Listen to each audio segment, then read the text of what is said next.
Hi, I'm Darren Tomke with Broadway Camera and BroadwayCamera.com, and DJI lent us the new OM4 just a little bit early, and as you can imagine, well, something just a little bit different.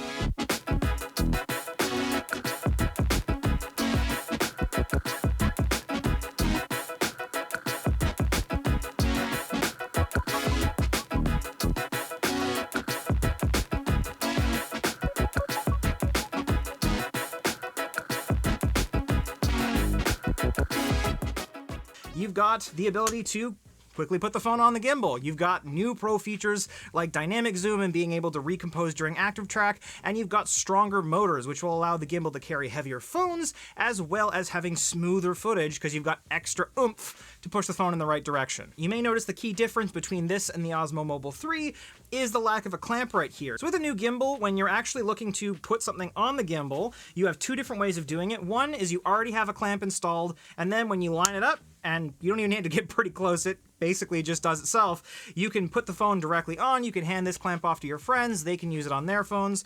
But the really cool thing is that DJI is pushing this new, basically it's a pop socket, and you can put it on the back of your phone directly. They even include stickers that will allow it to stick to glass on glass phones, and that way you can always have on the back of your phone the ability to attach to the gimbal anywhere you go. Now, don't worry if it seems a little bit complicated. They've actually included a diagram, so you can actually place your phone under the diagram and see where you should put it so that it perfectly lines up and will work best with the motors of the gimbal, but it's actually pretty straightforward and it's very user-friendly. So the nice thing is as well, if you really need to get this off on its feet, you can just take it, clamp it up, and we're off to the races. It's really that fast, especially when you have the actual magnetic ring clamp attached.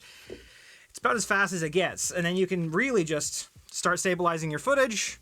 The footage itself is actually fantastically smooth. The new stronger motor really shows itself off. And let's just start it off right away with those stronger motors. So this is some of the footage I took at a park near my house. You can see that the footage is quite stable. I would even argue more stable than the previous Osmo Mobile 3. But there are some similarities and some differences, so let's go over it. First off, you have the same 2.5-hour charging time for the battery and that same 15-hour runtime for the battery. Despite the fact that there are stronger motors, you have the same amount of charging and the same amount of battery, and on top of that, instead of the 405 grams of the previous model, you've now got 390 grams because a lot of that weight is now in the clamp that takes off. If you're doing the magnetic sticker or holding it separately, not only is the size smaller, but the weight is smaller by about 40 grams, so that's pretty nice.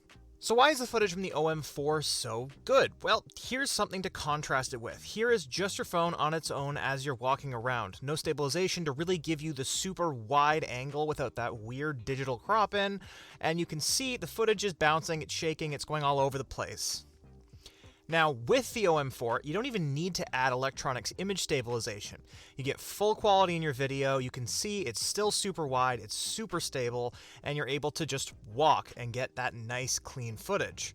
But if you care, so here's the OM4 with electronic image stabilization. They actually work together really well. The gimbal will hold your phone steady so that with the electronic stabilization, it's not cropping super far in and not reducing your picture quality nearly as much as normal. And the footage coming out of it looks fantastic, and it's amazingly stable. Also, if you get a call, it's really just that easy. You're like, I'm getting a call. It's off the gimbal. We're good to go. I have never seen a gimbal that lets you remove or add anything to it this simply, and that's really saying something. Also, not only that, if you do end up getting a call and you walk away from your gimbal, it will eventually just put itself in standby mode. And the battery life on this thing is fantastic. You're gonna get like 15 hours of on time with this, which is great. Taking a look at that first Mimo feature on the app, we have the dynamic zoom. You notice as I step away from the image, the focal length changes, changing the compression in the background, and here we have it moving forward, and it keeps the object locked in place. Seems like a fun gimmick, but you can use it really creatively. So here's a few examples I came up with. First being the bridge that magically gets longer. You may recognize this shot from movies like Jaws. It's a fantastic thing. The ability to get shots like this inside of the gimbal natively with the Mimo app is pretty fantastic, and I love it. And let's move on to the way that they've changed active track. So previously when we active tracked, it was like this. We're going straight to that red leaf, but now I can use the joystick on the back to change my composition. Previously, it'd be center locked the entire time, But now you can decide to have a composition off to the side. Now the entire gimbal is moving with me to keep the leaf where I've placed it with the joystick, on top of being active tracked. And I've got this really cool creative shot to kind of help you out with why and how you'll be able to apply this. Here is a tree I've tracked on the left here. Rather than having it center focus, I'm going to put it way off to the left. Now, as I walk around the tree, the gimbal will turn on its own. You have the sweeping background going by, and you can really imagine the applications of this, like somebody standing on the edge of a mountain and just seeing the view go by. We've got another feature here, which DJI is referring to as the inception shot. The spin shot, normally with a gimbal, you have to do it in flashlight mode, but in this one, you can actually do it while the gimbal is standing straight up. And there are some really cool shots you can do with it. Here is an example of a creative shot that I came up with just at the park bench near my house. It's everything you'd ever want from a phone gimbal. It is small, it's light, it's compact, it's really ridiculously easy to set up, where you just... and we're going. I had so much fun with this thing. I'm kind of sad to actually give it back, but I have to, so I will. But yeah, I completely recommend this. It's amazing. Check it out. I'm Deron Tomke with Broadway Camera, BroadwayCamera.com. Have a wonderful day, and we'll see you next time.